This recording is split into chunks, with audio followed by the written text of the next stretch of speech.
Iran has been our neighbor for thousands of years and will remain our neighbor.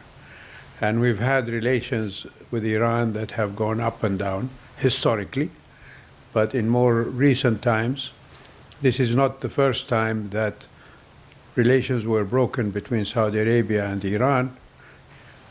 Now we see that there is the willingness on both sides to restore relations after the break that happened, I think, nearly 7 years ago or 8 years ago, when Iranian demonstrators invaded the Saudi embassy in Tehran and the Saudi consulate in Mashhad.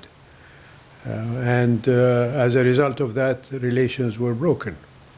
So my view is that we should take advantage of this decision by both sides to improve the relationship along very clear and demonstrable parameters, which are, as said in the statement, the United Nations Charter, the issue of non-interference in the affairs of others, the issue of respecting territorial integrity of each other, and returning back to the security treaty and agreement that we had with Iran that was signed in 2001.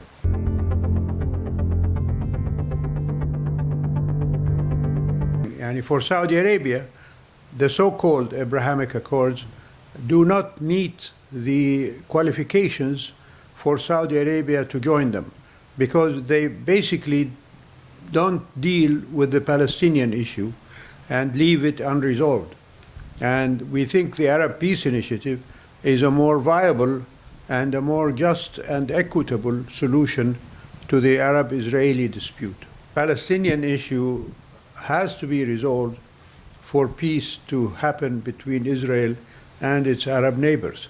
Unfortunately, the Israelis did not accept the Arab Peace Initiative, and they still don't accept the Arab Peace Initiative. So this is something, I think, that has to be resolved not just by us in the area, but by the world community. Inasmuch as we see in Ukraine, for example, there is a very strong Western decision to sanction Russia for occupying the territory of Ukraine and making the Ukrainian people refugees in other countries, etc. We think the same should be applied to Palestine. When we see the Israelis occupying Palestine and causing refugees from there to go in other Arab countries.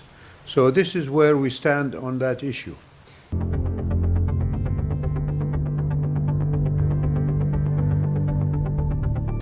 The kingdom wants to have relations with every part of the world.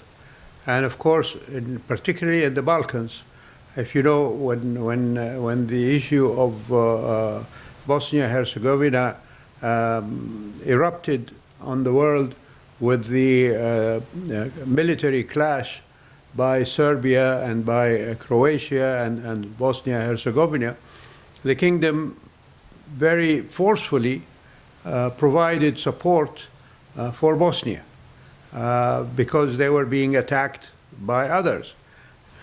So we're fully engaged with the people. We have relations with all of the countries there, whether it is Bosnia-Herzegovina or Serbia or Croatia or Montenegro or whatever.